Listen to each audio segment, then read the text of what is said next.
Voilà, donc j'ai le grand plaisir d'accueillir notre avant-dernière séance Benoît Girol, qui est donc docteur en psychologie, qui est docteur en sciences cognitives. Oui, on peut voir.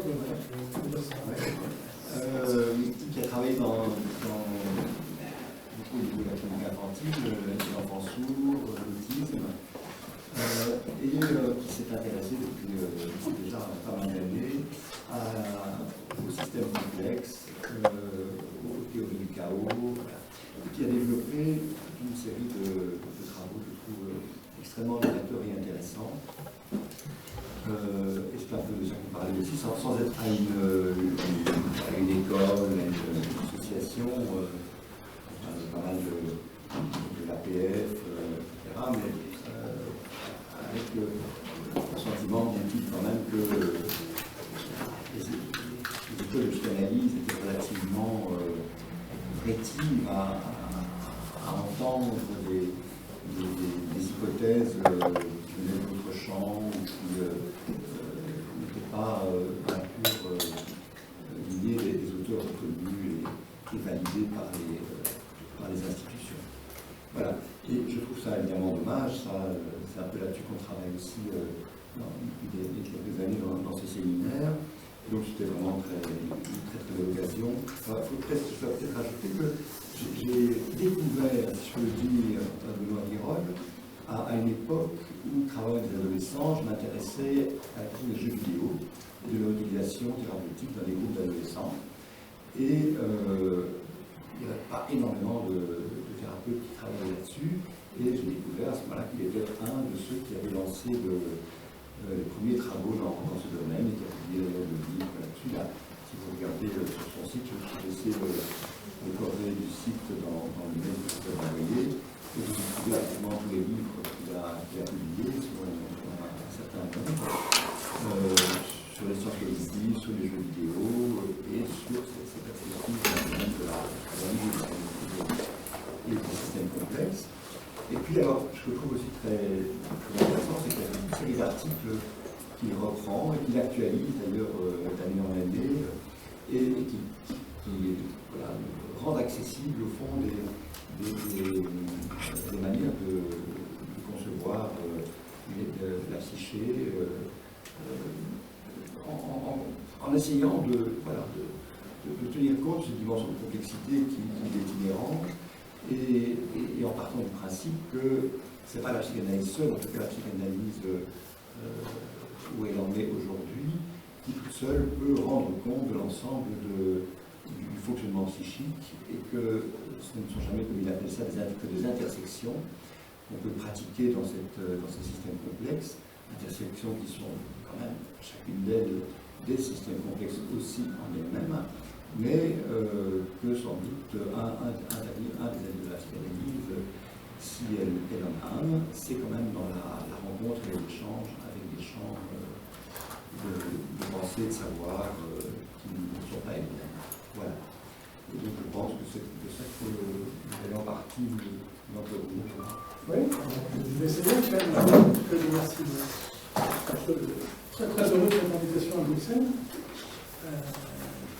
Parce que je suis venu à Bruxelles, je vais retourner, mais aussi parce que faire une intervention dans un séminaire, ça permet de mettre au clair un peu sa pensée et de faire une synthèse de là où on en est dans un parcours de pensée, donc un parcours de pensée. Normalement, j'en suis. Alors, la complexité, il faut d'abord la définir, et la meilleure façon de définir la complexité, c'est de l'opposer à un autre terme qui est celui de complication. Complication, quelque chose qui est compliqué, c'est pas quelque chose de compliqué. Quelque chose qui est compliqué, et là on peut le rendre simple en le réduisant en ses constituants alimentaires. C'est la méthode de Descartes. Descartes prend un objet et il va le réduire en ses constituants alimentaires. Et la connaissance de la totalité de ces constituants alimentaires permet de comprendre comment fonctionne ce qu'est l'objet. L'écriture, on la démontre en ses constituants et on peut savoir la totalité du fonctionnement de cette voiture grâce à ces éléments constituants. Et bien la complexité, non. La complexité, on ne peut pas la réduire en constituants élémentaires. C'est une impasse. On ne peut pas, à partir de ces éléments qu'on peut effectivement extraire, si on casse la chose, on ne peut pas retrouver l'élément premier. On ne peut pas remonter sur l'intelligibilité de la complexité. C'est pas possible.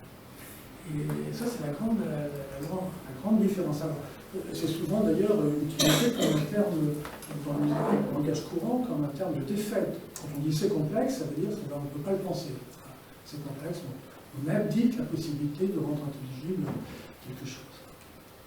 Alors, pour définir la complexité, la meilleure façon de l'aborder, c'est de l'aborder par la notion de cause. Cause, un grand thème philosophique, l'histoire des idées est traversée par la recherche de ce que c'est que la cause. Et pendant très longtemps, depuis les présocratiques, Aristote, etc., la cause, c'est un antécédent inconséquent. On a une linéarité, c'est-à-dire il y a une cause et il y a un effet, y compris pour Aristote, qui distingue quel type de cause. Mais toutes ces causes aristotéliciennes sont toujours des causes organisées sur la séquentialité temporelle. Un antécédent et une conséquence. Même quand on arrive chez les empiristes, là on marche à grands pas dans l'histoire des idées, quand on arrive chez les empiristes, Hume, les empiristes anglais, il y a une boule de billard, cette boule de billard va être remise en mouvement parce qu'elle va être heurtée par une autre boule de billard, donc la première boule de billard qui heurte la seconde, c'est la cause du mouvement de la seconde. Alors, les empiristes ont accepté cette idée-là, mais quand on essaye de voir quel est le substrat même de la cause, on n'y arrive pas.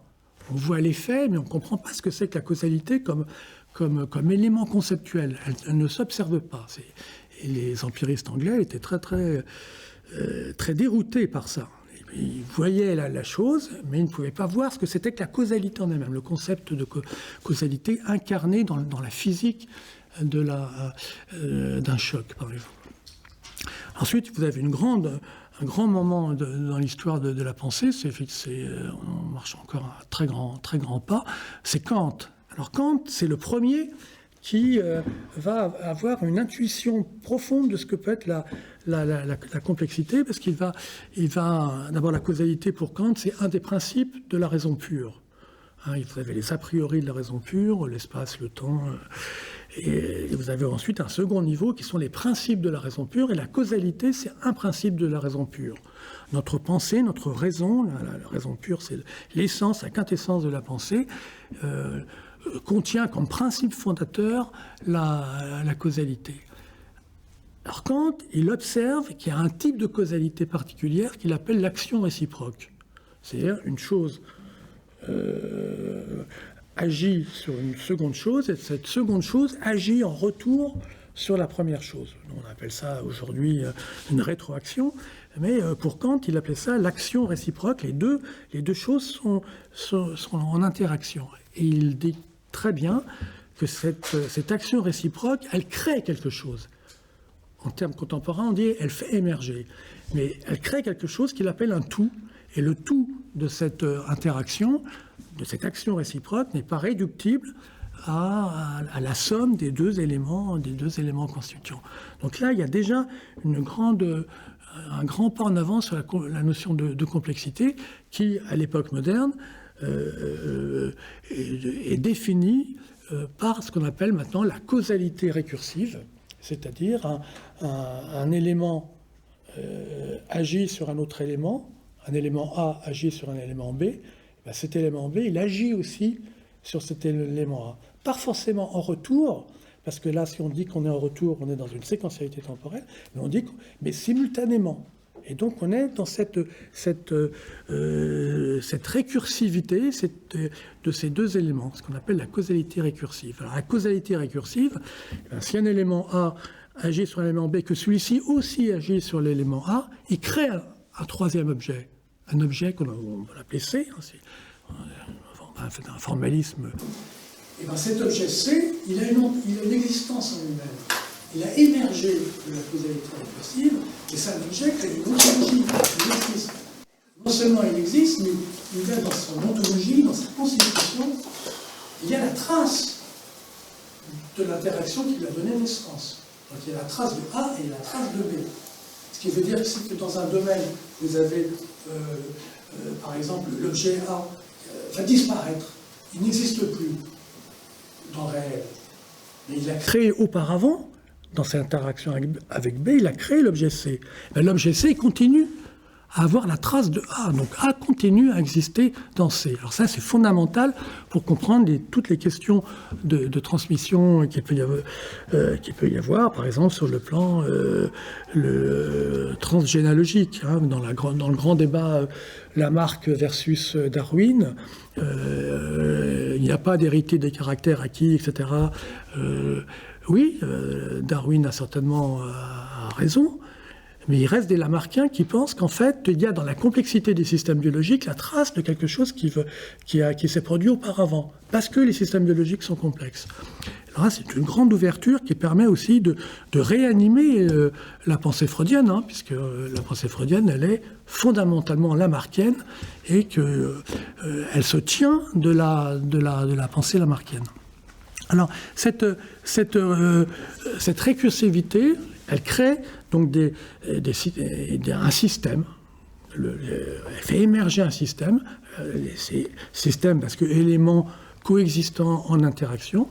C'est un système dynamique, parce que ça bouge, ça reste pas statique, et c'est complexe, parce que c'est lié sur la récursivité, et qu'on ne peut pas le réduire en constituant élémentaire. Alors, exemple de système dynamique complexe, eh ben, vous avez l'atmosphère, vous avez le système immunitaire, système dynamique complexe. Alors là, c'est les travaux d'un grand chercheur décédé qui s'appelait Francesco Varela, qui a montré, chilien exilé en France, et qui a montré la nature dynamique et complexe du système immunitaire.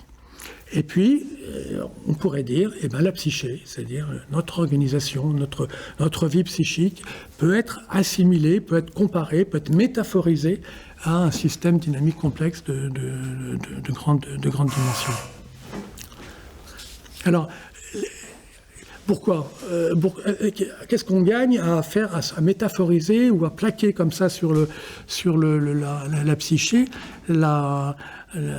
cette notion de système dynamique complexe? Eh bien, on y gagne beaucoup, à mon sens, sur le plan épistémique, parce que les systèmes dynamiques complexes, ils ont des propriétés. Et ces propriétés, elles sont remarquablement intéressantes. La première propriété, c'est celle de l'historicité.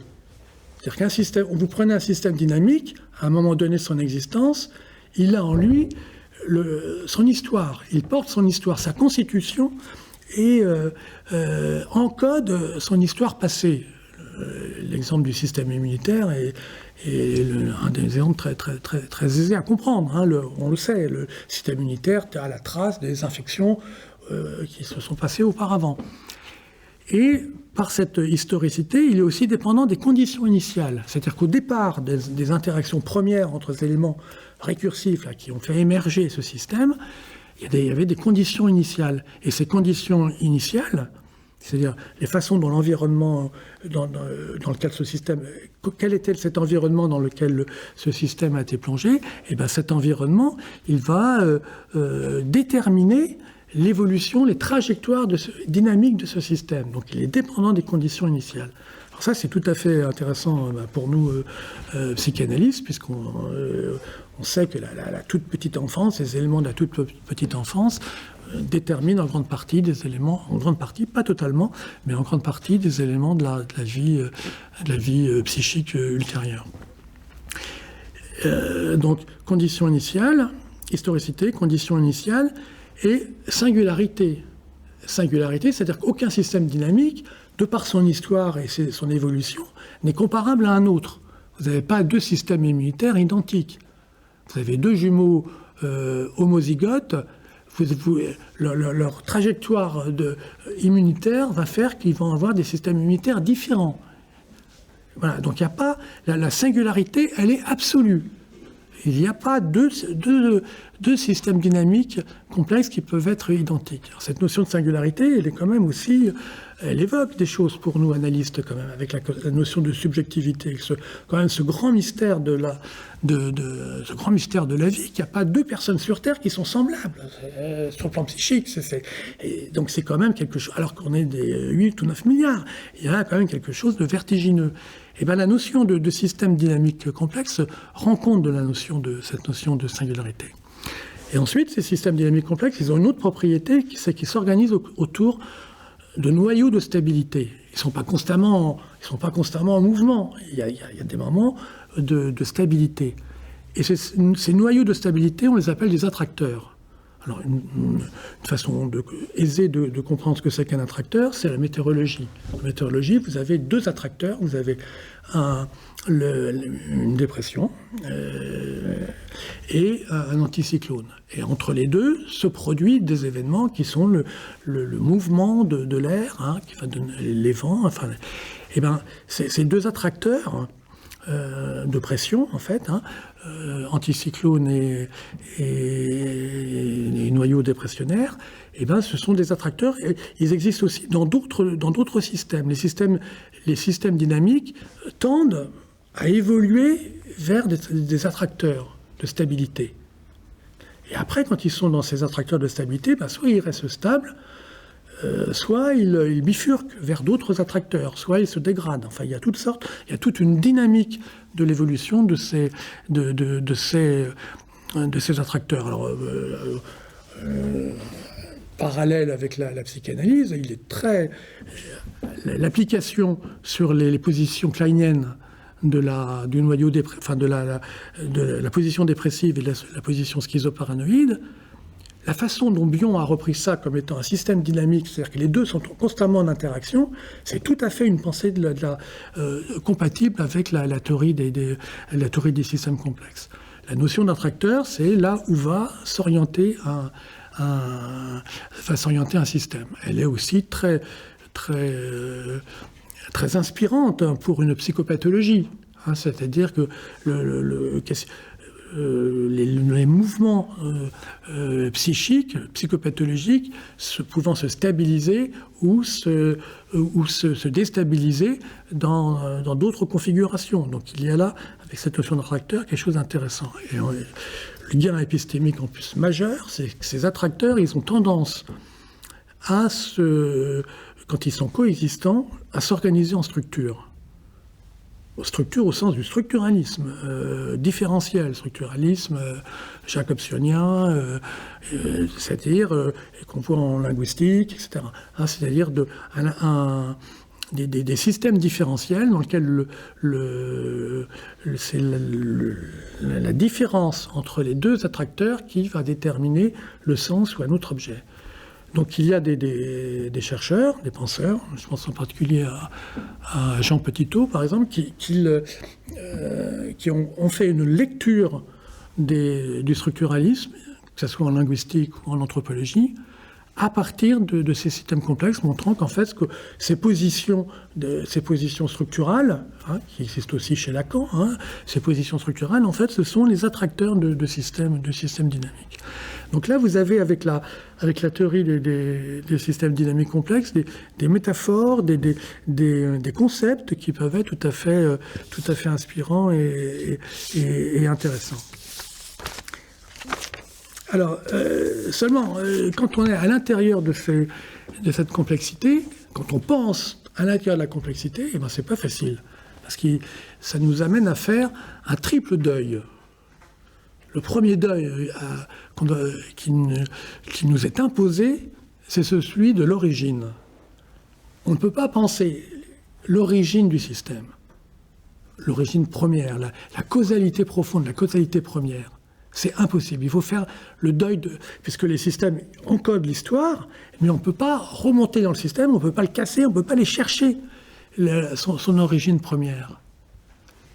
Alors, pour certains, c'est tendanciel, il y a une recherche tendancielle, mais on ne peut pas. Alors, ce n'est pas forcément une perte, ça peut être un gain en termes d'histoire des idées, que de se dire, je ne fais abstraction de l'origine, je ne m'intéresse pas à l'origine, je ne m'intéresse pas à la diachronie, je m'intéresse simplement à la synchronie.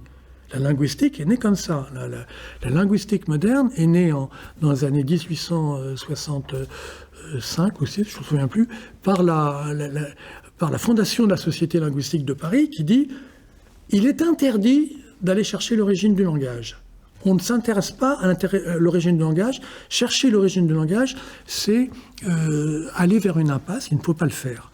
Et en interdisant les recherches là-dessus et en disant que ce n'est pas scientifique d'aller chercher la question de l'origine, il y a eu un gain scientifique, la découverte progressive de la linguistique comparative, puis ensuite la linguistique structurale.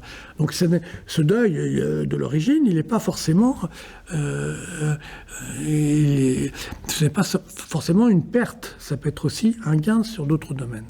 Mais il y a quelque chose dans l'homme qui le pousse à la recherche des origines. Voilà. Donc c'est difficile devant un objet de ne pas pouvoir connaître l'origine. Le deuxième deuil, c'est le deuil de la totalité. On ne peut pas comprendre un système complexe dans sa totalité. C'est impossible. C'est une vue de l'esprit, mais la complexité en elle-même rend impossible l'intelligibilité de sa totalité. La seule chose qui est possible, c'est à l'intérieur d'un système complexe, faire des sections, des coupes en quelque sorte. Et par ces coupes, à l'intérieur de ce système, on a une intelligibilité locale. On n'a pas d'intelligibilité globale, mais on a une intelligibilité locale. Alors ça a été très très bien défini et mathématisé par Poincaré. Hein. Et d'ailleurs, ces sections dans le mathématicien, ces sections dans la complexité, on appelle ça des sections de Poincaré. Hein. Et l'art, pourrait-on dire, quand on est confronté à un système complexe, l'art, parce que c'est pas une technique, hein, c'est pas une science, c'est un art, dans lequel il y a une intuition, c'est de trouver le bon angle de pénétration dans l'objet pour faire cette section. Et on pourrait dire que la psychanalyse, d'une certaine façon, c'est l'art de trouver cet angle de pénétration dans la complexité de l'objet psychique. Et le troisième deuil, difficile, c'est le deuil de l'action. Système dynamique, une action qui pourrait le faire changer de façon, avec une préconception, hein, d'avoir une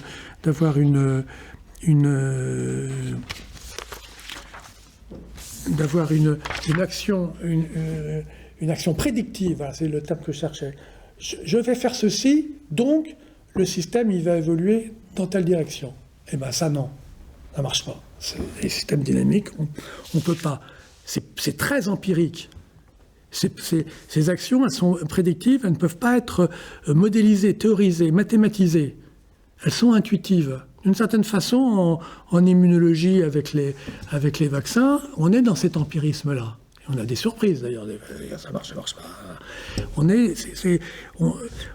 modifie les choses, on le voit bouger, mais on ne peut pas anticiper, prédire de façon quantitative ce que va faire le système.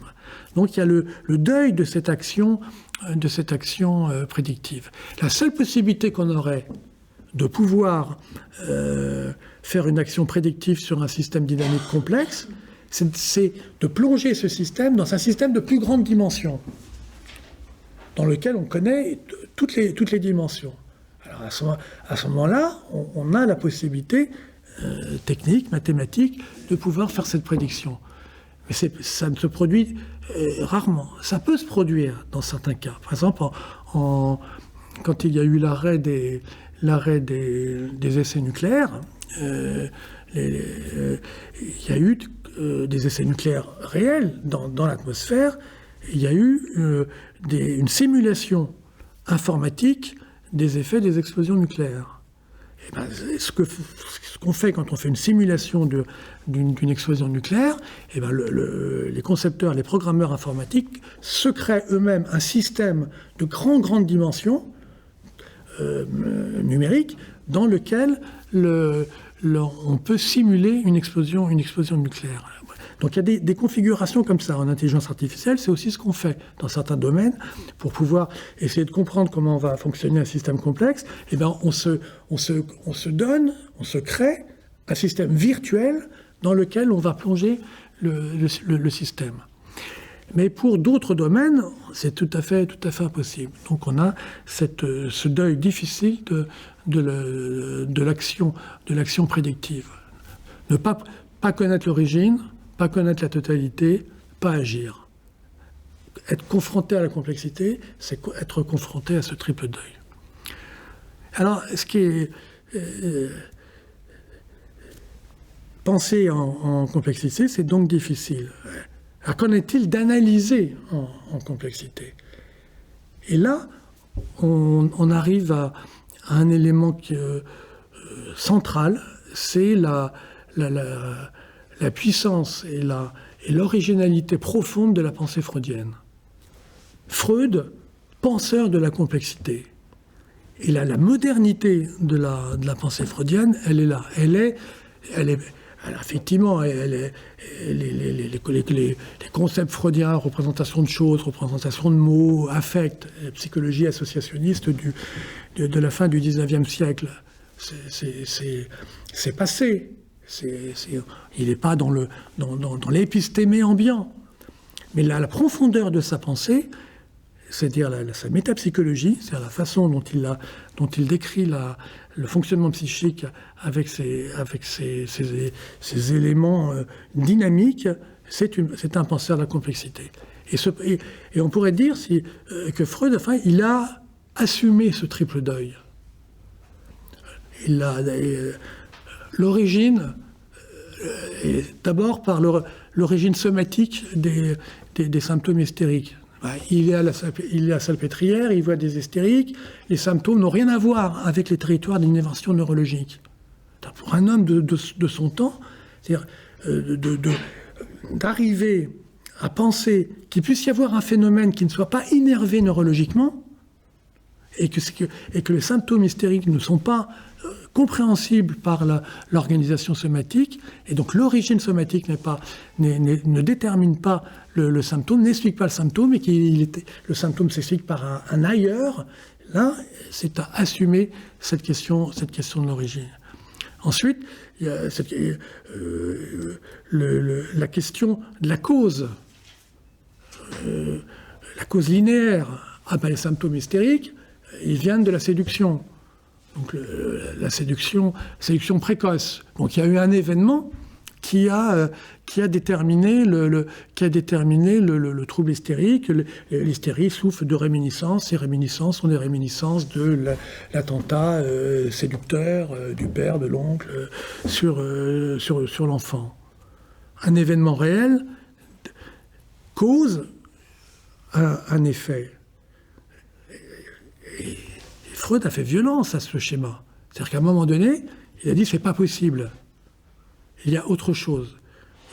Et donc il a fait ce saut profond épistémique de se dire on n'est pas dans une causalité linéaire, une cause-conséquence, on est dans un autre espace qui va être l'espace du fantasme.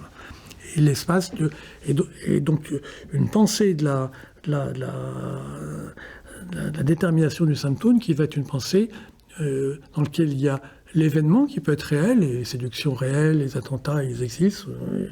Aujourd'hui, ils sont poussés en avant par les médias dans une où il n'y a plus que des attentats et plus à la pudeur ou des séductions et qu'il n'y a plus que ça, que ce qui détermine le traumatisme, c'est l'événement réel.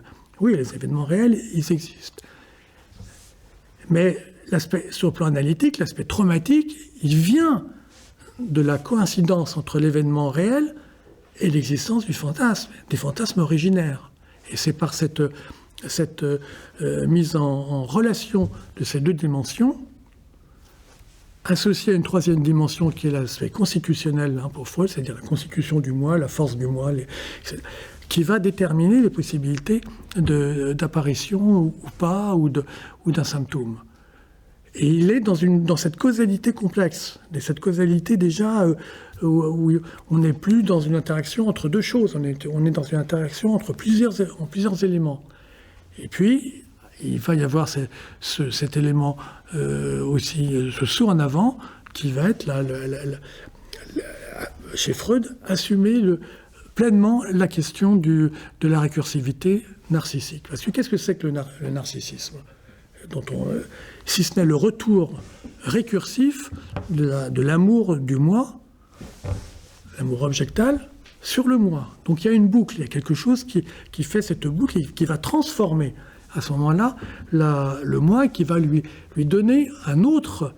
Alors c'est là où il y a des débats dans le monde analytique, hein, la question du self, en particulier dans le monde analytique anglo-saxon.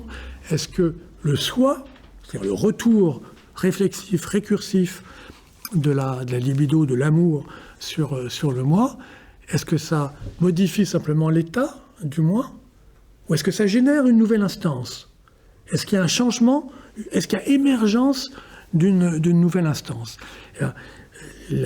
Si on suit les théories de la complexité, on a des arguments pour penser qu'il y a effectivement une nouvelle instance, qui était aussi la thèse de Béla-Goldberger et d'autres analystes.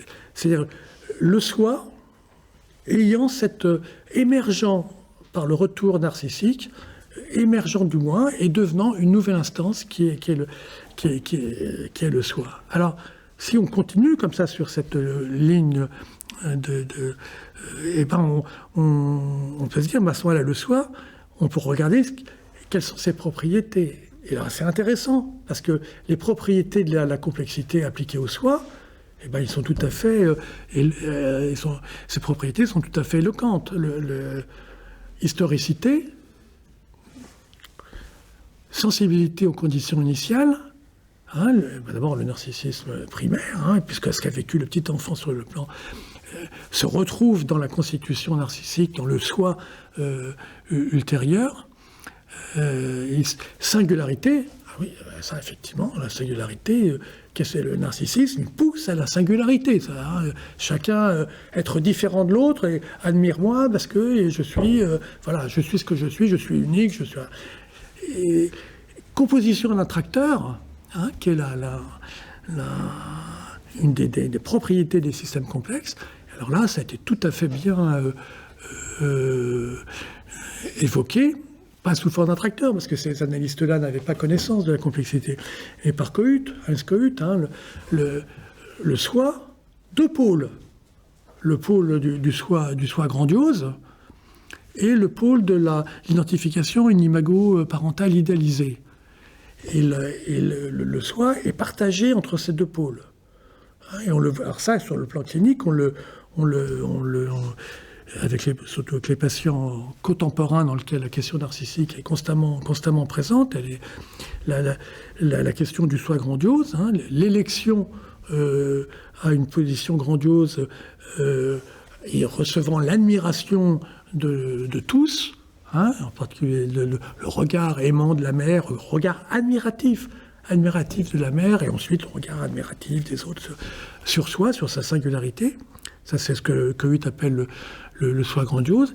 Et puis, lié dans une relation structurale, hein, l'identification à l'imago parental idéalisé, qui donne en fait les aliénations idéologiques. Hein, c'était les patients qui se fondent dans un discours banal, ou un discours commun, ou dans une idéologie, qu'elle soit politique, religieuse ou autre, ou consommatrice, hein, et qui reste figée dans cette identification, et où leur existence dépend en fait du maintien de cette idéologie-là. Et que si cette idéologie elle est attaquée, d'abord ils se défendent avec virulence, parce que le risque c'est l'effondrement. Parce que le soi émergent de cette récursivité narcissique est fragile. Comme tout système complexe qui émerge, chaque système d'émergence est d'une fragilité supérieure, plus fragile que ceux qui sont en dessous. Donc il est intensément fragile. Et les ruptures, les décompensations du soi qui peuvent amener à ce moment-là une pathologie, qui peut être la pathologie, la dépression narcissique, comme les troubles psychosomatiques, hein, le soi étant aussi au sommet en fait de l'évolution psychique et étant en lien avec l'organisation somatique.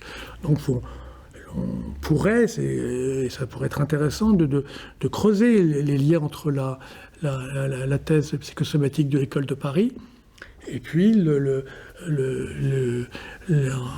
cette notion de complexité cette complexité du soi. Donc percevoir, se représenter le soi comme système complexe est tout à fait c'est une piste de travail fructueuse. Voilà, ça amène des pensées nouvelles, ça fait des rapprochements. Alors, et ça permet de faire aussi des liens avec extra-analytiques. Et pourquoi pas? D'abord, Freud, c'est pas interdit d'aller chercher en thermodynamique, dans le folklore, dans l'anthropologie, dans la biologie, des éléments. Donc rien ne nous interdit de faire des excursions extra-analytiques. Et la première excursion que permet de faire la perception du soi comme système complexe, c'est en direction des sciences cognitives. Alors bon, pas le temps de faire un exposé sur les sciences cognitives.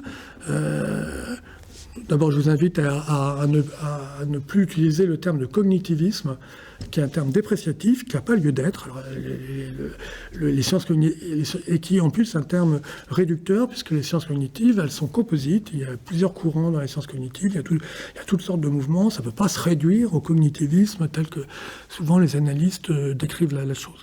Et les sciences cognitives, elles sont remarquablement intéressantes quand on passe au-delà des irritations de surface. Voilà, des irritations épidermiques qu'il y a quand on passe au milieu, parce qu'effectivement, vous trouvez...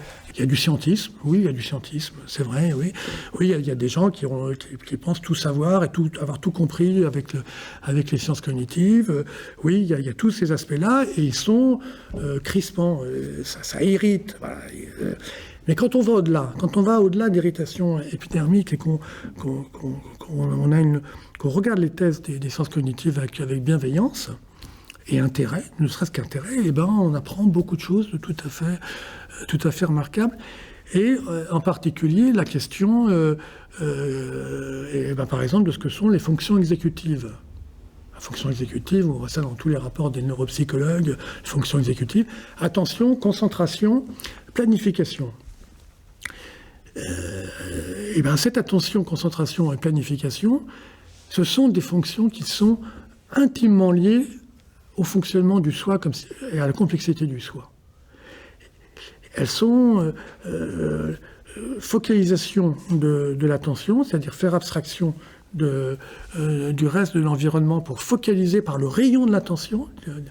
Ça, c'est un terme qui vient de la phénoménologie, qui vient d'Husserl. Le rayon de l'attention va unifier les esquisses perceptives qui sont données de façon disjointe dans la perception. Il y a des liens très profonds entre les sciences cognitives et Husserl. Donc les sciences cognitives ont une base phénoménologique très forte. Donc le regard intentionnel unifie les esquisses perceptives. C'est la fonction alpha de Bion. C'est exactement la même chose. C'est-à-dire, Bion, avec sa fonction alpha qui va unifier les éléments bêta venant de la perception et qui va permettre le travail du rêve, etc., c'est la même chose. Donc, est dit en langage psychanalytique quelque chose qui est dit aussi dans les sciences cognitives. Alors, ça ne peut pas communiquer parce que chacun a un langage différent. Après, il y a des questions de sociologie des disciplines qui font obstacle. Mais sur le fond, c'est la même chose. Donc, c'est tout à fait intéressant d'avoir un espace conceptuel, celui des systèmes dynamiques complexes, qui permet de donner accueil, de donner hospitalité à la fois à la psychanalyse et aux sciences cognitives. Alors, la seconde direction, excursion, c'est en direction de l'anthropologie et en anthropologie du lien social. Le lien social de psychologie des masses et analyse du moi, on ne le voit plus beaucoup. Il est mort. Hein, nous ne sommes plus dans des sociétés transcendantales, avec une collusion identificatrice des idéaux du moi vers un meneur, un leader. On pourrait se dire qu'il y a des sociétés qui vivent encore sur ce mode-là et qui veulent peut-être continuer à vivre. Dans les sociétés occidentales dites libérales, dites progressistes, individualistes, etc., le lien social, il ne vient pas de là. Le lien social, il intègre la dimension narcissique. Admire-moi, regarde ce que je fais. Je suis artiste, je fais des films, je fais des livres, je suis peintre, je fais de la sculpture. Admire-moi. Viens à mon expo, viens à un truc. Et en m'admirant, tu me donnes existence. Et moi, en retour, j'admirerai ta production. Donc on est dans je caricature, hein, je schématise, mais on est dans ce mouvement de création du lien social d'individus qui ne s'identifient plus mutuellement en se cojoignant dans une transcendance qui serait celui du leader, image lointaine du père primitif. Hein. On n'est plus dans on est dans des interactions de narcissisme qui essayent de se structurer mutuellement. Et les réseaux sociaux sont une incarnation technologique de ce mouvement. Et donc vous avez dans cette excursion une possibilité aussi, puisque un des attracteurs du soi système complexe, c'est l'imago à une image parentale idéalisée, et c'est très très sensible dans les façons de construire dans la façon dont se construisent les liens sociaux aujourd'hui. Bref, avec cette dynamique des systèmes complexes, vous avez un langage, un espace de pensée, des outils conceptuels qui vous permettent de pouvoir dialoguer avec d'autres disciplines, d'autres approches, et donc de placer la psychanalyse dans le jeu intellectuel, dans la recherche contemporaine en sciences humaines, même au centre, puisque la pensée freudienne est une pensée parfaitement congruente avec la complexité. Alors, pour ça, je vais donner un exemple un peu plus dans le détail, sur la question de rêver en complexité. Hein, là, le rêve, voie royale d'accès à l'inconscient. Aujourd'hui, le rêve, c'est pas sûr qu'on en parle beaucoup en psychanalyse, peut-être encore, mais c'est comme si c'était un peu lointain. Reprendre la problématique du rêve. Parce que aujourd'hui, le rêve, la question du rêve ouvre une problématique centrale. C'est-à-dire que la thèse freudienne, le rêve est une réalisation hallucinatoire de désir, soit refoulé, parce qu'ils ont un corrélat sexuel, soit réprimé, affectivement, soit interdit. Simplement, hein, l'enfant qui rêve de fraises, il ne refoule pas la fraise objet sexuel. Et il a eu envie de fraises, ça t'est interdit, et il désire des fraises. Et la réalisation du désir se fait par le rêve. Réalisation hallucinatoire de désir destinée à protéger le sommeil. On rêve pour protéger le sommeil. C'est la thèse fondamentale de Freud sur le rêve. Et bien, elle est renversée diamétralement aujourd'hui par la neurophysiologie. La neurophysiologie dit le sommeil protège le rêve. on dort pour que le rêve existe. C'est exactement diamétralement opposé. Et donc dans l'argument de la neurophysiologie du rêve, c'est un argument phylogénétique. Le rêve apparaît dans les espèces biologiques au moment... Enfin, le sommeil apparaît au moment où les êtres sortent de l'eau et sont soumis à la pesanteur terrestre, et donc ils sont, pour maintenir leur corporéité qui auparavant était soutenue par le milieu liquide, ils doivent dépenser énormément d'énergie. Pour récupérer cette énergie, il faut dormir. Voilà. Ensuite, c'est dans l'évolution des espèces, il y a eu le grand saut qui a été l'homéothermie, c'est la régulation de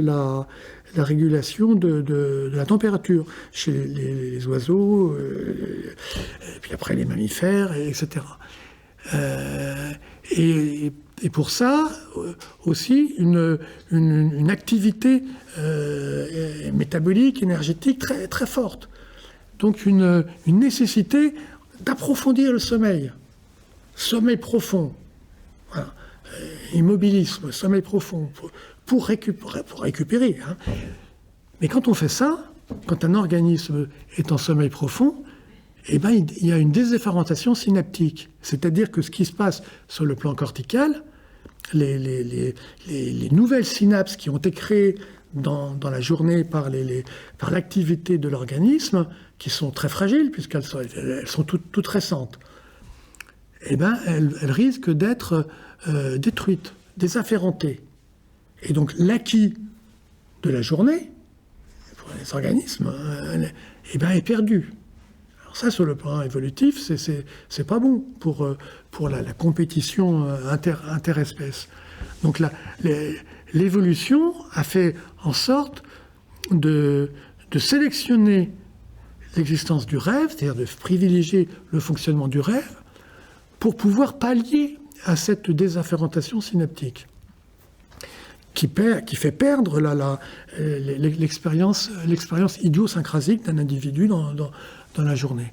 Et c'est pour ça que le rêve, pour les neurophysiologistes, est une réactivation en mémoire épisodique, c'est pour ça que le visuel prédomine dans le rêve, des événements de la veille. Et donc on rêve de ce qui s'est passé dans la journée, voilà, de telle façon à ce que les expériences de vie de la journée ne soient pas perdues. Et ça, sur le plan biologique, sur le plan sélectif, pour deux raisons. Hein. C'est une raison d'individuation, c'est-à-dire qu'il faut vu que le vécu individuel va être purement singulier, il ne faut pas perdre cette singularité. Donc c'est très important que le rêve puisse faire ça. Et puis la deuxième raison, c'est que le rêve ouvre aussi à la répétition dans le rêve de comportements instinctifs. Alors ça, c'était la grande thèse de Jouvet, hein, de Lyon, la grande école française du rêve, sur les chats. Hein, on prend un chat, on décérèbre, on enlève les parties du cortex qui inhibent le mouvement. Et le chat rentre en sommeil paradoxal, et donc il bouge, parce qu'il n'est plus inhibé, donc il bouge. Donc on voit le rêve se matérialiser. Alors Jouvet était très, très, très, très fier de mettre en critique la psychanalyse, parce qu'il dit « Je n'ai jamais observé de comportement de lordose », donc les femelles chattes se mettant en position de coït. Donc la thèse freudienne du rêve est fausse. Voilà, c'était le grand argument. Et donc le sexuel n'est pas présent dans le rêve, etc. Mais ce qui est vrai, c'est qu'il y a une reprise des comportements instinctifs. Donc le rêve, pour les neurophysiologistes, permet le maintien des acquis individuels de la journée par cette sorte de réactivation en mémoire épisodique, et maintient aussi les conduites instinctives. Donc il y a la notion de présent et de passé. Donc c'est une thèse très forte, la thèse de la neurophysiologie. C'est vraiment, c'est une thèse puissante, mais elle a ses faiblesses. ces faiblesses sur lesquelles on peut... la première faiblesse, c'est que ça n'explique pas pourquoi le rêve anticipe. Si le rêve est simplement une réactivation des acquis de la journée, il est tourné vers le passé. Pourquoi est-ce que dans les rêves, il y a une anticipation? Et ça, c'est une donnée que nous vivons tous. On dort, on veut dormir, hein, et puis on rêve qu'on prépare le café. Qui n'a jamais fait ça? Ou on rêve qu'on est déjà au travail. Donc ce sont des rêves anticipateurs d'une action destinée à dormir un peu plus longtemps. C'est tout à fait la thèse freudienne. Et puis il y a la question de la déformation. Si c'est en mémoire épisodique, pourquoi est-ce qu'on ne voit pas exactement la même chose?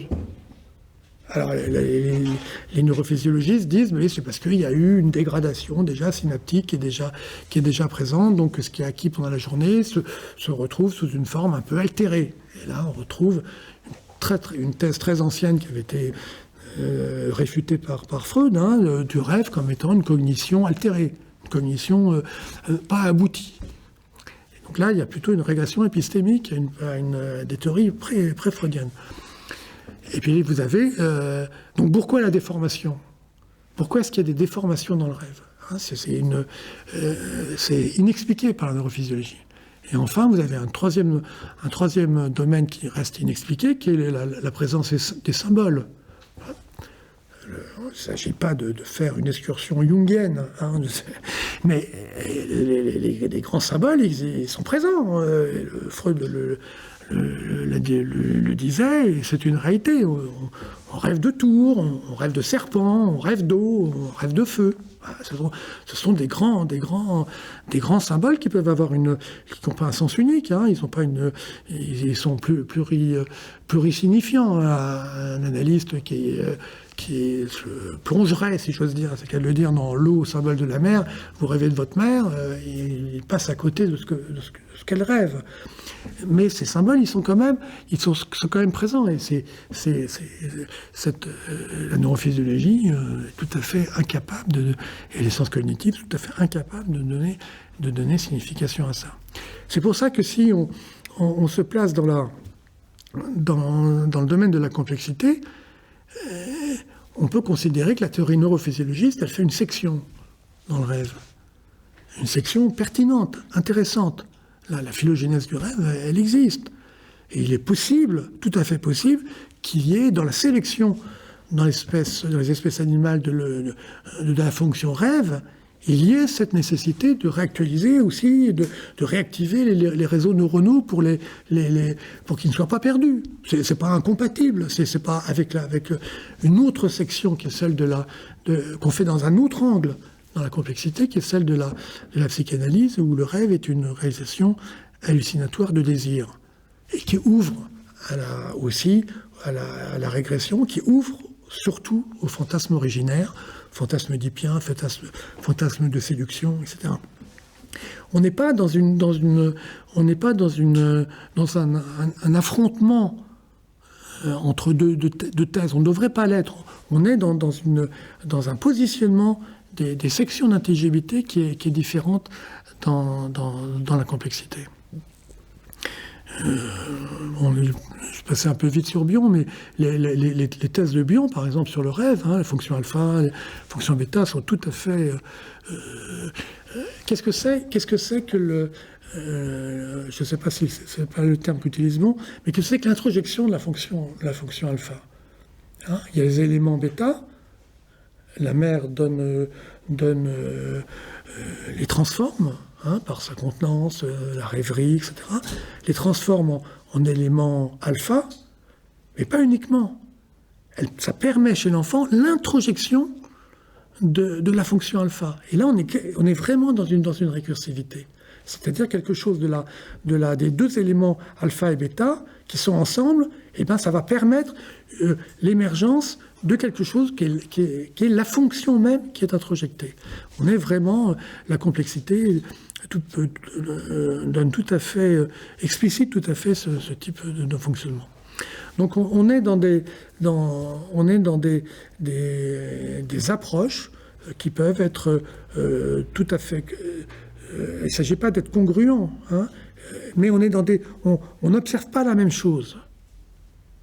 Voilà, on est dans des approches qui sont des approches distinctes à l'intérieur d'une complexité dont on ne peut pas connaître la totalité. Peut-être que la totalité du rêve, de la fonction rêve, peut-être qu'on ne la comprendra pas. Voilà, parce qu'elle est complexe. Alors, j'en viens à la conclusion. Ça va, je peux conclure?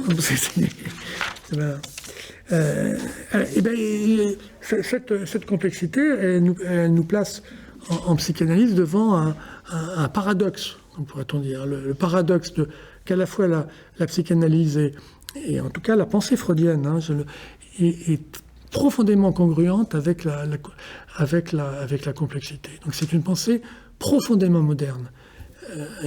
À mon sens, il y a une véritable atemporalité de la pensée freudienne qui est liée à l'intelligence de la pensée freudienne et à sa congruence avec la complexité. C'est une pensée de la complexité. Freud, c'est un penseur de la complexité.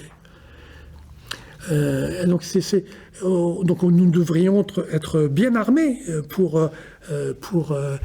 dans l'univers actuel, contemporain. Et en même temps, il y a un évanouissement incontestable de la psychanalyse dans le champ culturel, scientifique, sociologique. Et il y a cet évanouissement qui est présent, qui est relatif, mais qui est quand même présent. La psychanalyse, on a l'impression qu'elle n'a plus rien à dire sur la psychopathologie ou sur qu'elle est ou sur les mouvements sociaux, sur l'histoire, sur l'art, qu'elle est en quelque sorte absconse, mise de côté, incongrue, obsolète. Il y a quelque chose qui ne... Et là, je trouve, il y a quelque chose de profondément paradoxal. Alors, comment comprendre ce paradoxe? D'abord, on peut le comprendre en se disant que s'il y a ce mouvement d'évanouissement, c'est-à-dire de rejet de la psychanalyse dans l'épistémé contemporain, c'est que la psychanalyse continue à déranger, à être quelque chose qu'on ne veut pas vraiment affronter. On pourrait se dire qu'en fait, par exemple aujourd'hui, où nous sommes dans des schémas de la psychopathologie, trauma, symptômes, trauma, trouble, voilà, ou lésions corticales, troubles. On est dans des causalités linéaires absolues et qu'on veut pas, et que la psychanalyse nous invite à une pensée beaucoup plus complexe. Et bien ça, on ne peut pas voir. On pourrait dire que la complexité, c'est un obstacle épistémologique à la Bachelard. C'est trop. On refuse. Parce que la simplicité, une cause identifiable, voilà, on se repose sur la... Et puis en plus, on peut laisser libre cours au clivage. Il y a les mauvais, il y a les bons, il y a le méchant, il y a le bon, il y a le bourreau, il y a la victime. Mais savoir que la victime est un peu bourreau aussi, ou que le bourreau est victime aussi de lui-même, ça, non, c'est pas possible. Donc il y a dans ce mouvement-là quelque chose d'actif dans le refus de la psychanalyse. Je laisse de côté les histoires institutionnelles ou autres de la psychanalyse, du mouvement analytique, les péripéties sociologiques du mouvement analytique. Ça c'est un autre domaine. Mais simplement sur ce plan-là, la psychanalyse comme, on pourrait dire, science de la complexité psychique. Ça, non. Ça, c'est pas possible dans l'épistémé contemporain. Alors, ça nous invite à quelle perspective? Qu'est-ce qu'on peut, sur quoi est-ce qu'on peut réfléchir? Une perspective, première perspective, c'est effectivement la repensée des éléments de la métapsychologie. Alors repenser, c'est ce que j'ai essayé de faire schématiquement là, avec cette histoire de topique de la complexité, de récursivité le narcissisme vu comme récursivité. Jean-Paul avec le soi disséminé, c'est aussi une pensée topique, une métapsychologie nouvelle et qui est tout à fait justifiée. Tout à fait incroyable de voir comment aujourd'hui ce qui se passe dans des mondes virtuels, par exemple, donc délocalisés par rapport au sujet, puis ça se passe dans le monde virtuel, ont autant d'importance pour un sujet, pour un patient, que les interactions réelles ou ce qui se passe avec sa famille. Moi, j'ai vu nombre de patients vivre des sentiments dépressifs majeurs, aigus, à la perte d'un avatar. Il y a quand même quelque chose qui reste difficilement intelligible. Donc il y a une nécessité de repenser effectivement la métapsychologie, le soi disséminé, c'est-à-dire qu'il y a dans les interactions dans nos investissements d'objets, dans nos relations à l'environnement, il y a des investissements de nous. On s'investit. Et ces objets, ils font partie de nous. Alors, Jean-Paul a très très bien décrit ce qui peut se passer dans le cabinet de l'analyste, ou quand il y a un objet bouge, ou quand un tableau est décroché, ou que ça perturbe le patient. Hein, c'est quelque chose qu'on observe, hein, qui est tout à fait vrai. Ça existe aussi par rapport à ce que Quehutte appelait les objets soi. C'est-à-dire qu'il distinguait Quehutte dans les investissements objectaux, les investissements objectaux et les investissements narcissiques qui donnaient les objets soi. Et quand un objet soi disparaît, à ce moment-là, il y a un effondrement narcissique, et qui n'a rien à voir avec le deuil objectal. C'est vraiment l'effondrement narcissique parce que l'autre, l'objet soi qui a disparu, fait partie de la constitution même du soi. Donc, effort métapsychologique. Effort métapsychologique, c'est difficile parce qu'on se heurte aux mouvements, aux institutions, à ce qui existe dans les institutions, aux réflexes de protection de l'acquis, au conformisme, au dogmatisme. Oui, tout ça existe. Ça existe partout. Ça existe dans les laboratoires de recherche, dans les universités, en politique, comme ça existe dans les institutions psychanalytiques. Ça existe aussi. Compliqué dans les institutions psychanalytiques avec la notion de transfert.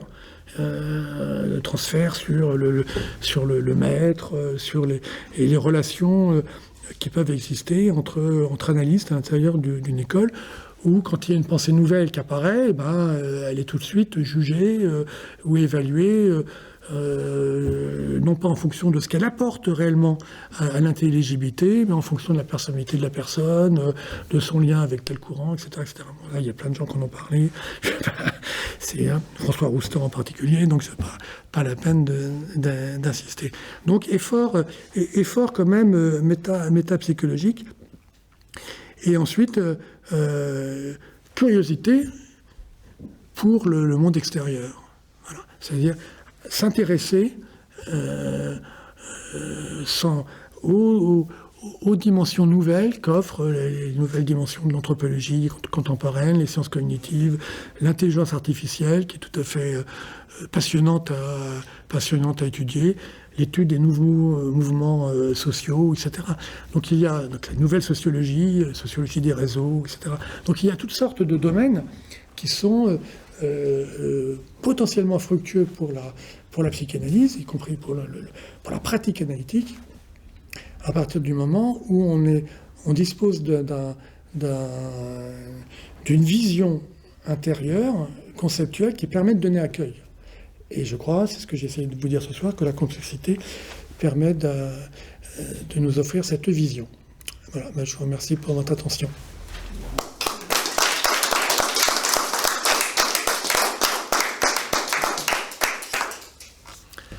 Merci beaucoup, Benoît, pour ce très bel exposé, relativement dense. Moi, j'avais lu certains de vos textes déjà depuis longtemps, mais j'avais relu encore avant cette conférence-ci un des derniers que vous avez intitulé de la même manière que que la conférence et où beaucoup des choses que vous développez sont reprises. Donc on peut facilement s'y référer pour essayer de décondenser un petit peu certaines des choses qui sont... parce qu'on n'est pas très très familier de ces... Enfin, en tout cas, la plupart d'entre nous ne sont pas très familiers de ces modes de pensée. Que je trouve vraiment extrêmement intéressant, et vous avez bien pointé pourquoi cette penser les systèmes complexes de manière métaphorique par rapport à la psychanalyse peut nous faire progresser dans l'avancée. Je pense que de le placer sur ce mode métaphorique me paraissait effectivement important, et d'expliquer que c'est pas les systèmes, enfin, c'est pas une espèce d'amour du terme système dynamique complexe, mais que c'est vraiment les propriétés de ces systèmes qui sont cohérentes avec une évolution de la psychanalyse. Je trouve que vous l'avez expliqué avec beaucoup de précision. Peut-être simplement une chose par rapport aux attracteurs, qui donc, dans cette perspective-là, sont effectivement un peu une clé de ces systèmes. Ces attracteurs, vous dites dans votre texte que ce sont des états mentaux. C'est-à-dire parce que quand on dit attracteur, ça a un air un petit peu abstrait. Mais en fait, si on le pose comme des états mentaux, alors on voit mieux. Et je pense que c'est ce que j'ai voulu, moi, associer à l'idée de configuration psychique. Des configurations psychiques, pour moi, c'est un certain état mental dans lequel on est organisé d'une certaine manière pour être en contact avec un certain niveau de réalité, et qu'on va se retrouver dans une autre configuration quand on est confronté à la nécessité d'être dans un autre niveau de réalité. L'exemple, par exemple, c'est la rêverie éveillée versus la concentration sur un texte difficile, comme un article de Benoît Virol, par exemple. Vous voyez, on n'est pas dans le même état mental. Voilà. Et pour moi, c'est ça les configurations. Et je pense qu'il y a certainement d'importantes, plus que des nuances, sans doute, entre vos développements et les miens. Mais enfin, je pense qu'on se rejoint sur des idées, disons, des directions plutôt que des idées précises. Alors, est-ce qu'il y a déjà des questions que vous souhaiteriez poser? Parce qu'après, moi, je reviendrai sur d'autres aspects. Peut-être qu'il y a des précisions que vous auriez aimé demander à Benoît par rapport à son exposé.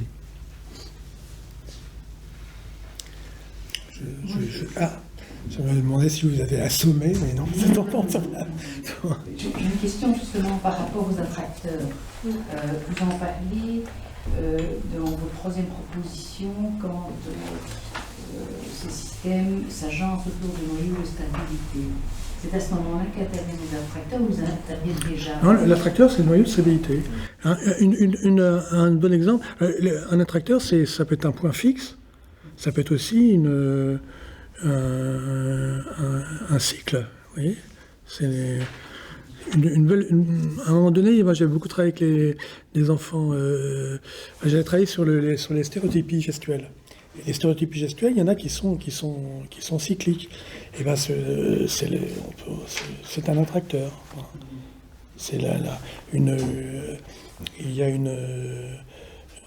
Le système va se stabiliser dans une certaine configuration. C'est ça. C'est vrai que c'est une notion abstraite, hein, puisqu'en fait, elle peut exister dans différentes échelles. Hein. Il n'y a pas une ontologie de l'attracteur, si vous voulez, au sens. C'est l'état de stabilité d'un système. Ce que vous voyez en météorologie, c'est bien, vous voyez bien le mouvement des vents autour quand vous regardez une carte de météo, c'est tout à fait ça. L'atmosphère, en fait, est en mouvement, mais elle est attirée vers les attracteurs que sont les basses pressions, par exemple. Je me permets de vous citer dans un autre de vos articles qui est sur votre site, qui s'appelle Topic de la complexité. Et là, vous parlez dans un chapitre de la psychopathologie comme paysage d'attracteurs, et vous écrivez « Le soi possède sa propre psychopathologie. La distinction générale névrose-psychose et celle opposant les névroses de transfert avec les névroses narcissiques est abandonnée. et il lui est substitué, donc dans vos propositions, une nosographie dynamique, assimilable à un paysage d'attracteurs en compétition, chacun d'eux correspondant à une stabilisation, parfois métastable, de l'organisation structurale des états du soi. Les attracteurs attirent à eux des représentations, des fantasmes, des désirs, des identifications. Voilà. Ouais, non, mais c'était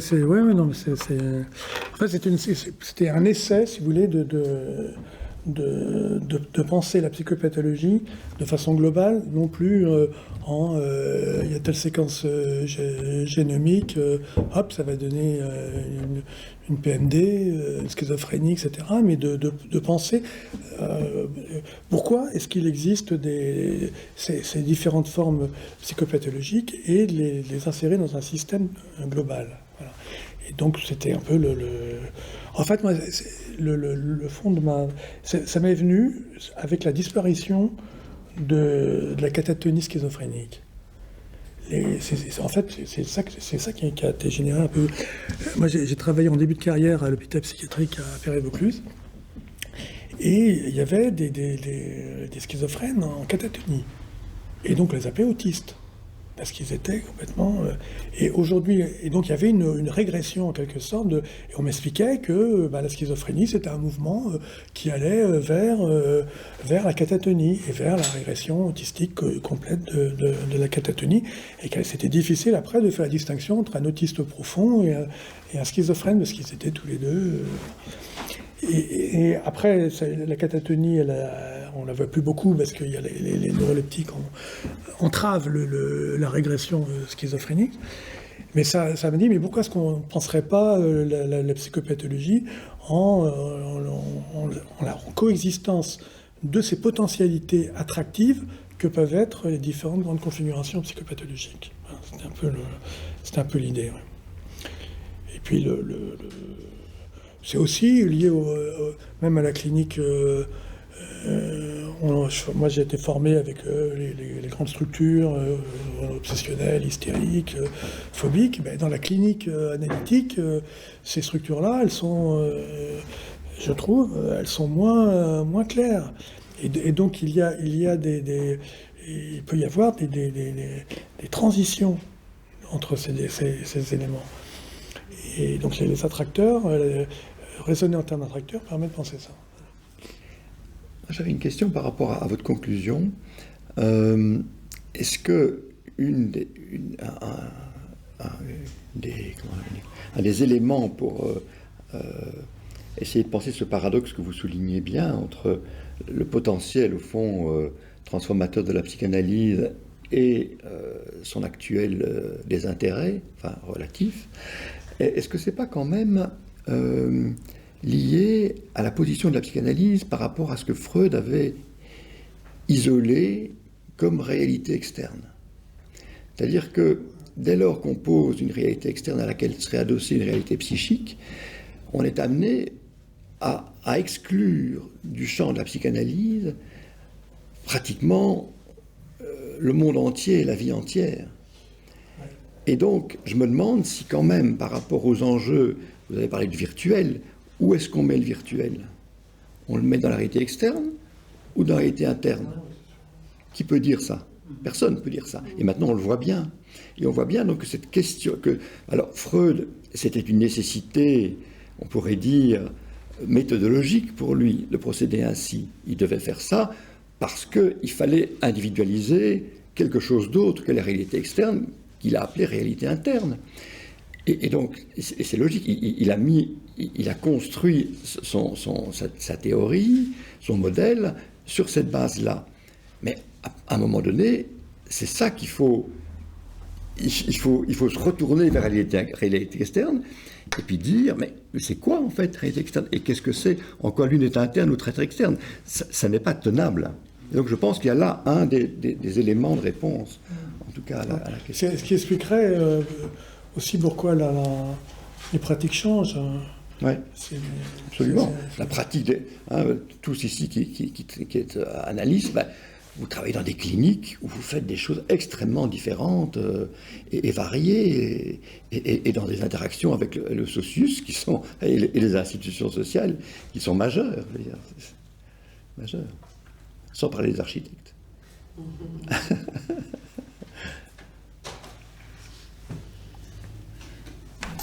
Et Marie-Paul. Je suis intervenue, c'est pas vraiment une question, mais voilà, je voulais vous dire que j'avais vraiment beaucoup apprécié votre exposé, parce que je trouve que vous prenez une position méta par rapport à beaucoup de choses qu'on vit et qu'on ressent quand on se lance dans la clinique, que ce soit face à un système psychique individuel, autant que ça existe, mais face à un système familial, quand on est comme chez les psychiatres, on voit beaucoup d'enfants et de familles.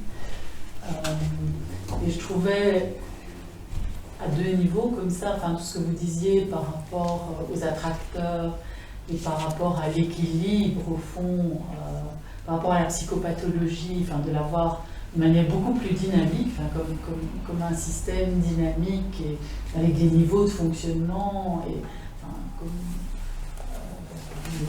l'INPN, mais bien on l'a rethéorisé à partir de l'INPN sur PS et D, enfin, l'interaction entre position dépressive et position schizophrénique.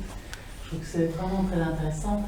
Et d'un autre côté aussi, je trouve au niveau de notre pratique clinique, enfin, ce que vous disiez sur les systèmes, d'une part par rapport au deuil qu'on doit faire de la totalité, enfin, je trouve qu'on voit bien en clinique comment, en fonction de ce qu'on a et de la rencontre avec ou le patient ou la famille, on peut travailler certaines choses et élaborer, théoriser certains aspects du fonctionnement, d'autres, enfin, on peut théoriser, enfin, on a accès qu'à quelque chose de très partiel, je trouve, au niveau de notre clinique en général.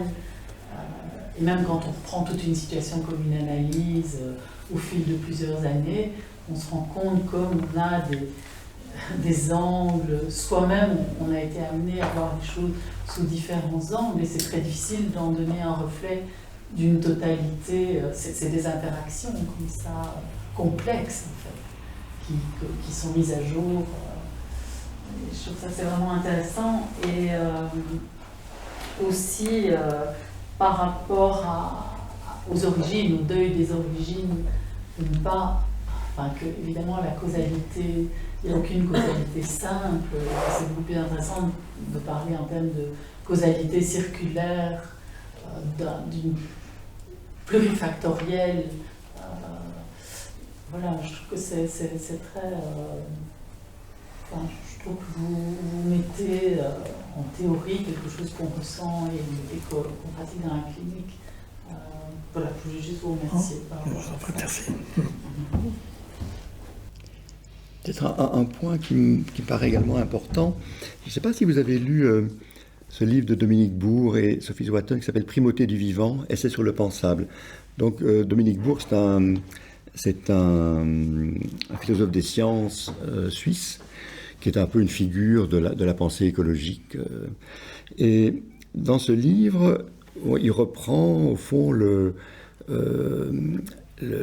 comment dire, l'intelligence animale, et puis il passe à ce qu'il appelle l'intelligence des plantes, et il montre bien combien il y a là des formes d'intelligence qui ne sont évidemment pas du niveau de complexité de la pensée humaine, mais qui sont alors ce qu'il appelle lui des pensées sans sujet. Ça fait un peu penser d'ailleurs à ce que Bion disait, une pensée sans penseur. C'est-à-dire que quand des acacias, quand un acacia commence à avoir ses feuilles qui sont bouffées par les antilopes, il sécrète une hormone qui rend les feuilles non comestibles pour les antilopes, et par ailleurs, il envoie un signal olfactif qui est porté par le vent et qui fait que les autres acacias de la suite, s'ils sont dans le bon sens du vent, font la même chose. Bon.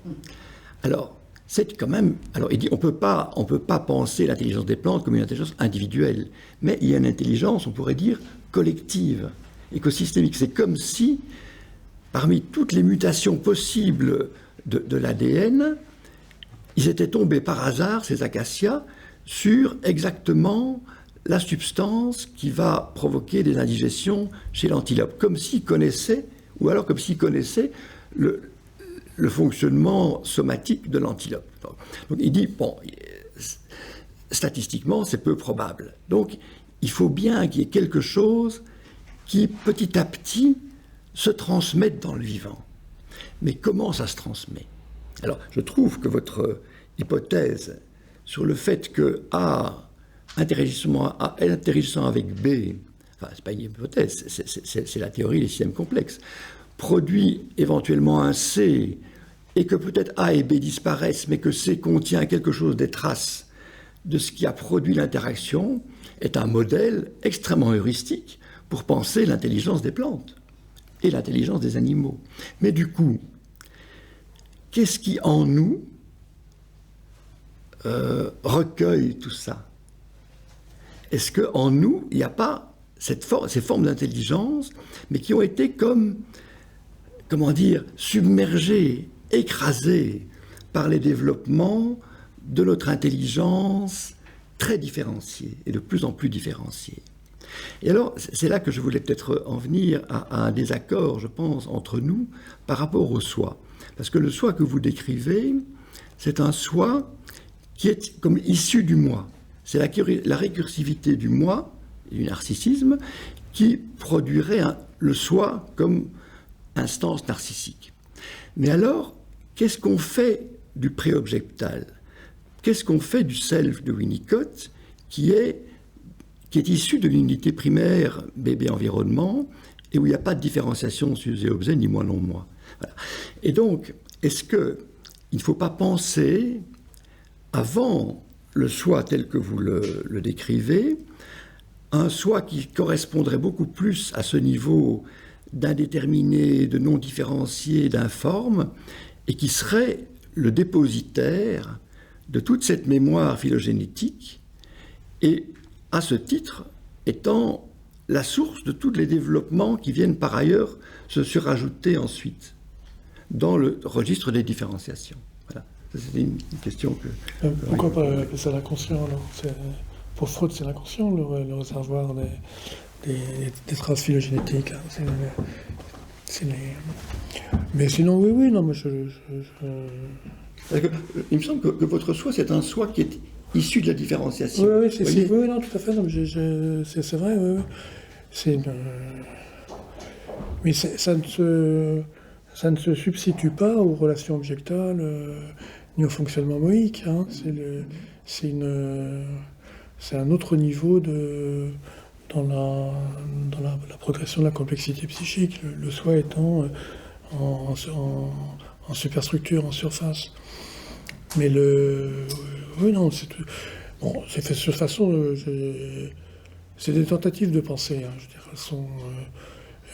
dire, j'accorde pas une ontologie à ces constructions. Hein. C'est une recherche de rendre, c'est une recherche de compréhension, quoi, que ça puisse être intelligible. Hein, c'est-à-dire de refuser la défaite de la pensée qui consiste à ne pas à reculer ou à ne pas avancer dans la compréhension. Alors ça, c'est peut-être lié aux singularités d'une partie de ma clinique, parce que une partie de ma clinique qui est conventionnelle, standard, hein, des patients adultes en analyse. Mais j'ai quand même une grande partie de ma clinique qui a été faite avec soit des enfants sourds sans langage oral, donc des thérapies en langue des signes, beaucoup de personnes autistes, et puis des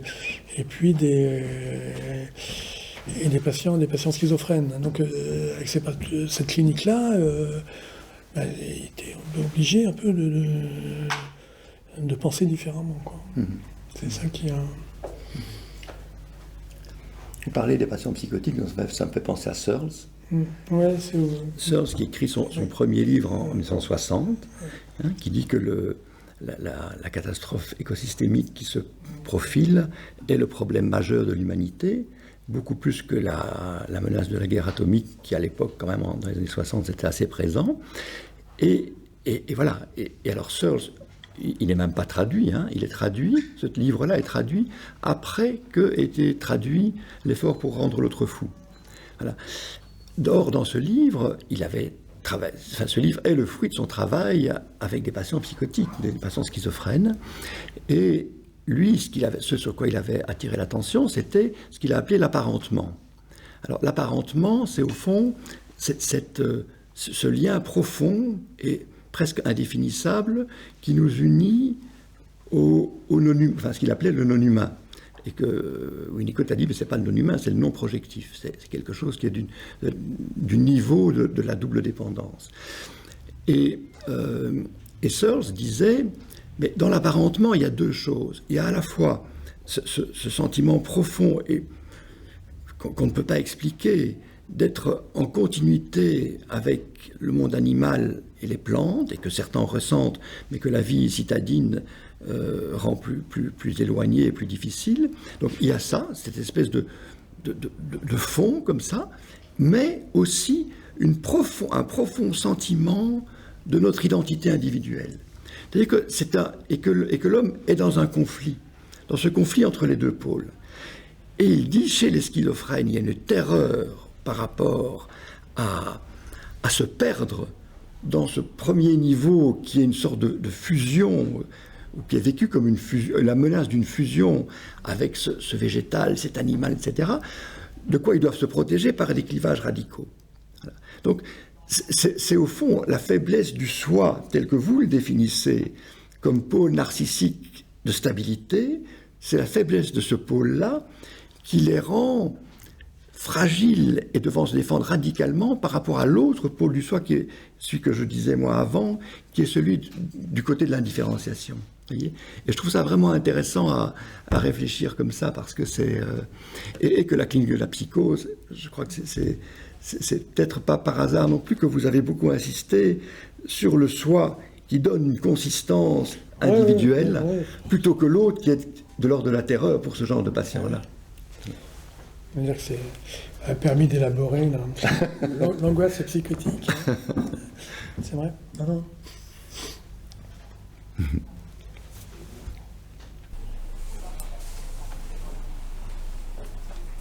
Vous pourriez en dire un peu plus là-dessus? Pardon? Ça a permis d'élaborer quelque chose de l'angoisse psychotique, vous pouvez quand on travaille avec quand on a avec des schizophrènes, enfin, bon,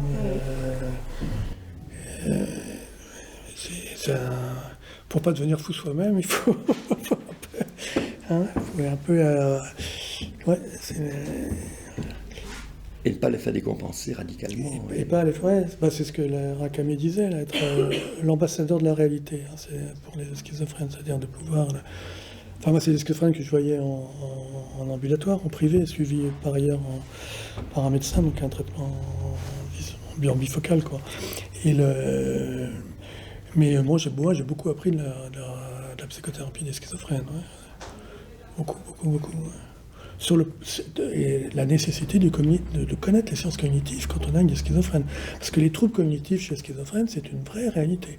Et quand on est armé conceptuellement pour percevoir les troubles cognitifs des schizophrènes, eh ben on peut mieux être avec eux sur le plan analytique. Voilà. Donc là, il y a vraiment... le barrage, par exemple, les phénomènes de barrage. C'est à un moment donné, le schizophrène s'arrête et il y a ce qu'on appelle un barrage, donc il n'y a plus de pensée. Ils sont très très bien expliqués par les sciences cognitives, et quand on est face à un barrage, ben, il faut intervenir. Il faut relancer.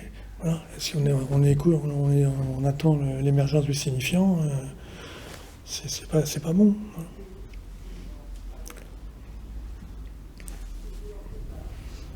Et le matériel paranoïde, vous l'utilisiez ou pas? Le matériel paranoïde. Donc, je pense à un patient que je vois, et donc lui, il est l'élu, il est en communication et il fait des voyages. Un délire paraphrénique. Dans le multivers.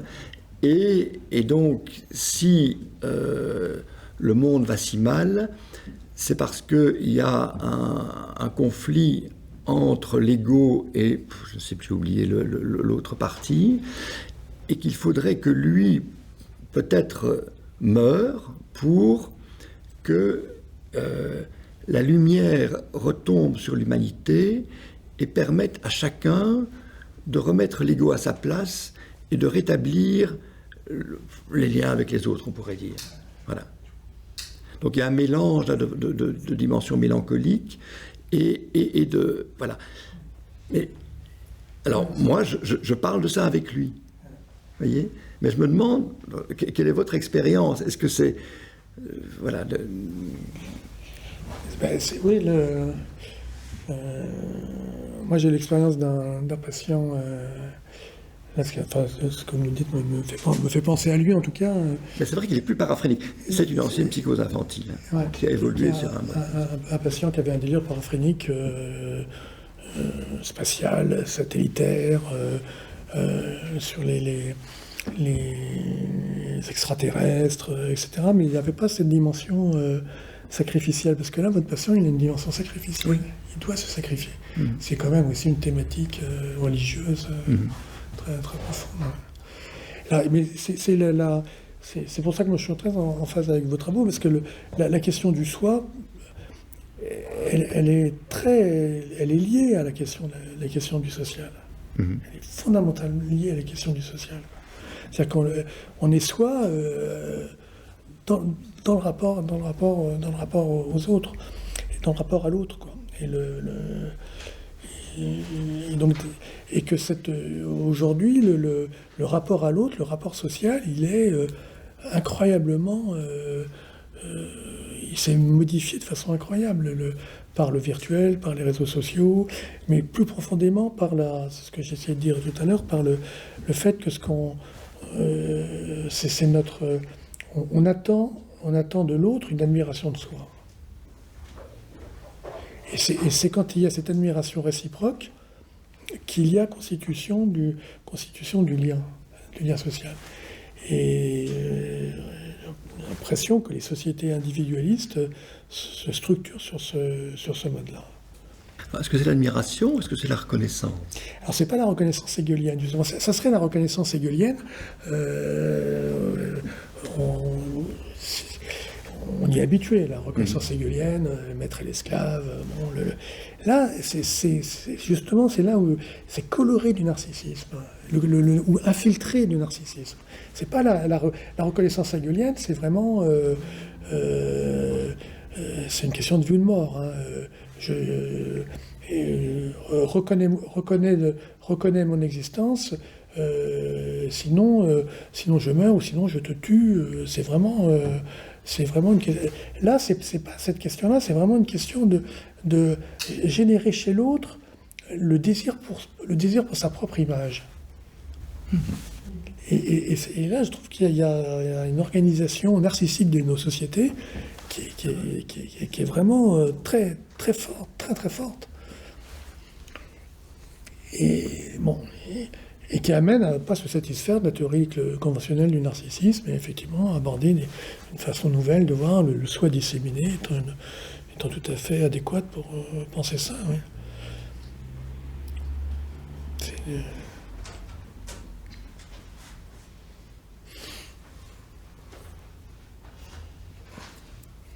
Bon. Je vous ai assommé un peu, donc même pas tout. Pas tout. Bon.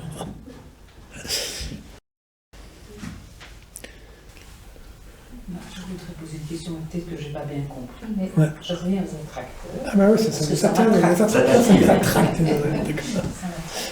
Je me dis, si on prend un individu, il est rempli d'attracteurs. Oui. C'est juste. Oui, c'est multi-échelle, hein, c'est multi-échelle. Ouais. C'est un attracteur, ça suppose quand même une organisation à minimum. Et donc, il y en a partout.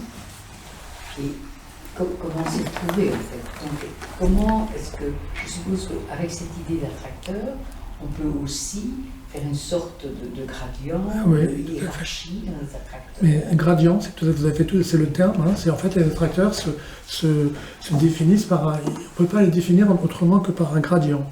Et en fait, c'est souvent des gradients énergétiques. C'est le gradient de plus faible de plus faible énergie vers lequel convergent les trajectoires du système qui vont se stabiliser. Voilà. C'est quelque chose qui est connu depuis très très très longtemps, y compris par ceux qui ont travaillé sur je ne sais plus comment il s'appelle, j'ai un manque du mot là, mais sur l'évolution psychique en termes organodynamiques. Henriet, par exemple. Henriet résonne en termes d'attracteur. Avec une Jackson, etc., c'est pareil. Hein. Dégradation en énergie, on se récupère sur un attracteur de plus basse énergie. Alors, sur le plan émotionnel, sur le plan des états d'humeur, ça se voit beaucoup. Hein. Être dans une humeur alerte nécessite une consommation énergétique plus grande que quand on est dans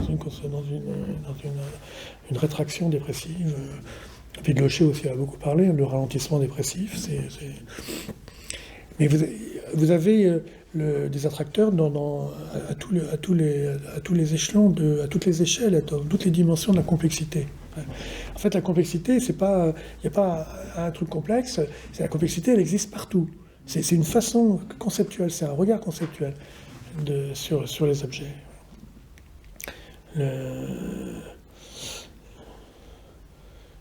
Alors, les attracteurs, ils peuvent bifurquer. C'est-à-dire qu'ils peuvent se modifier. Voilà. Et généralement, ils se modifient et ils bifurquent par des processus qu'on appelle catastrophiques. C'est un attracteur, il va pas se changer dans un autre attracteur par un processus continu. Il y a une discontinuité. Alors, la théorie des catastrophes de René Thom, enfin, a rendu intelligible le passage d'un attracteur à un autre. Qu'est-ce qui se passe entre... Voilà. Parce que souvent, ça passe par des formes qui sont des formes catastrophiques qui sont identifiables. Voilà. Alors là, on est à un niveau de profondeur différent, mais oui, mais la notion d'attracteur, elle est présente chez Freud, par exemple, dans les processus d'association libre. Il y a un schéma même chez Freud où on voit très très bien, il dessine les pensées associatives qui sont guidées, attirées par un noyau inconscient, par une représentation inconsciente. Et la représentation inconsciente est l'attracteur des processus associatifs qui s'observent. Considérer par exemple l'association libre comme un processus complexe, et donc raisonner en termes de complexité, est tout à fait intéressant. Quel est l'attracteur qui est sous-jacent au fil associatif de... Voilà.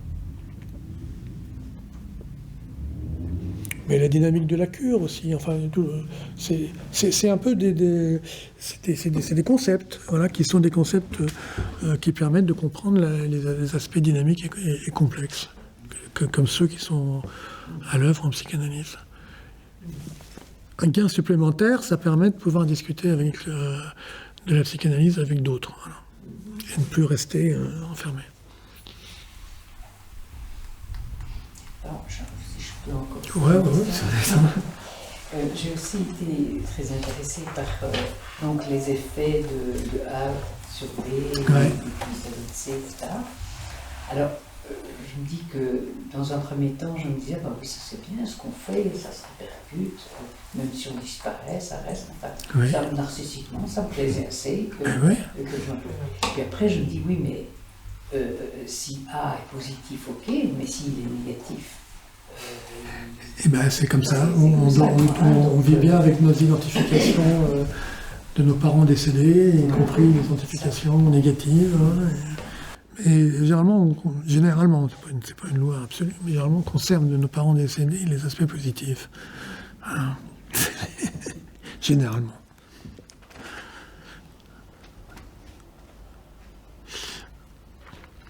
Mais par contre, la complexité, là, c'est le fait que les traces du passé sont dans les instances complexes.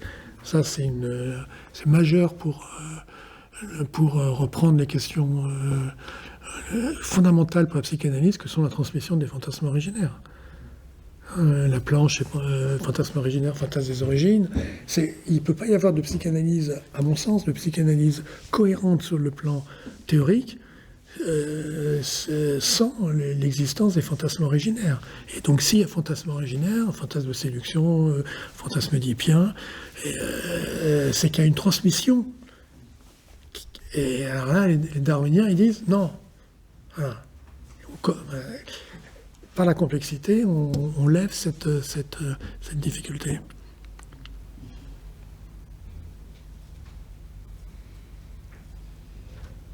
Je trouve intéressant aussi les liens qu'on peut faire entre cette manière d'envisager la nature humaine, entre guillemets, et les questions auxquelles on est confronté au niveau écosystémique aujourd'hui.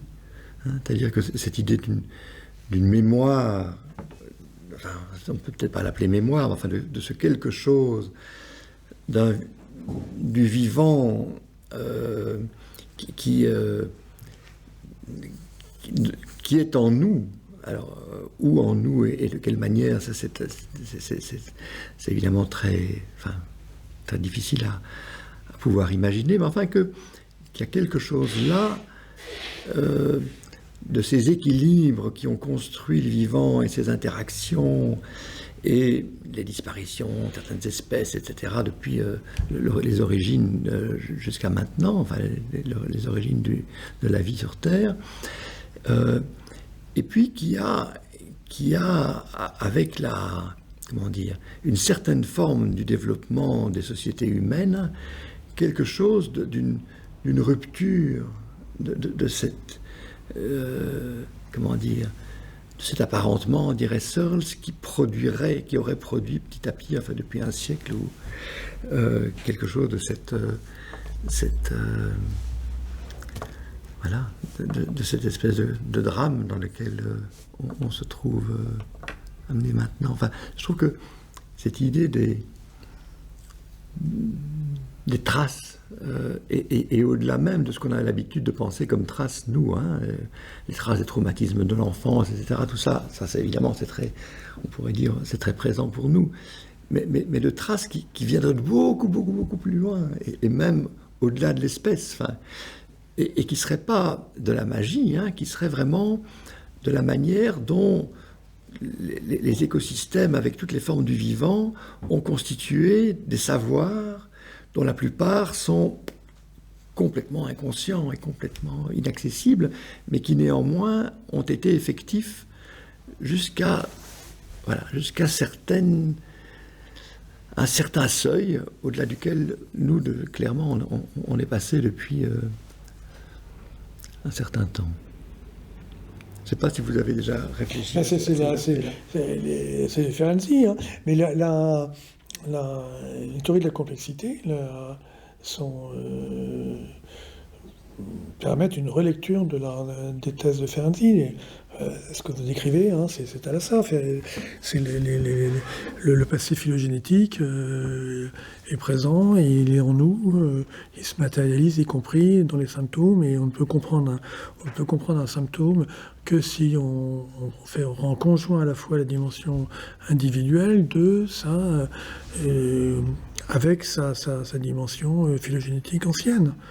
Et Freud, il a été constamment ferme sur ce point. Hein.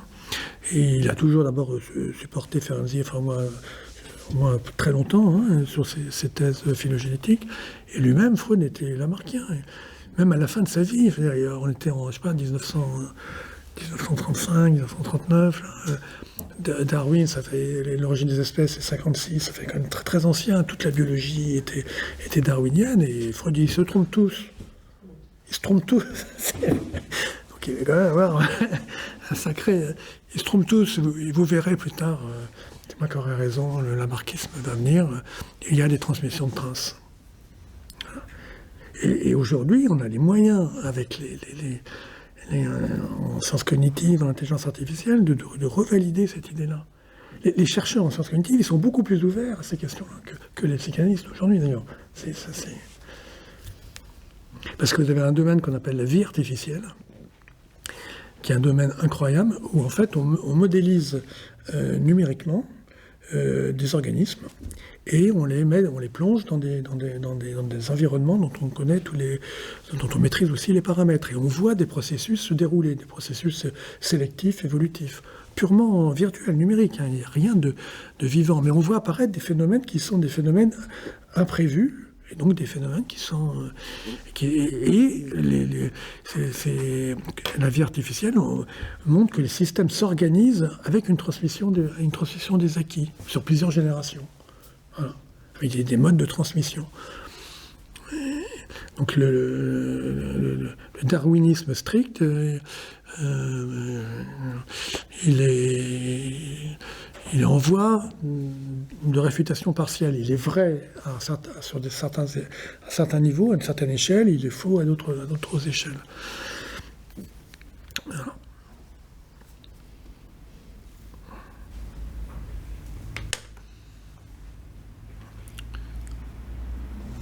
Vous pourriez faire beaucoup de conférences. Pardon ? Vous pourriez faire plusieurs conférences. Hein ? Bah oui, la vie artificielle, voilà, on a envie de... Hein. Oui, ça c'est vrai. Bah écoutez, pourquoi pas ? Non, je peux... Mais les conférences, c'est bien pour la pensée, pour pouvoir penser. C'est parler, surtout dans un cadre aussi sympathique. Voilà, ça aide à penser. Bien. Il y a encore d'autres commentaires ou questions? Eh bien, merci beaucoup pour Je vous en prie, votre merci. venue. Merci.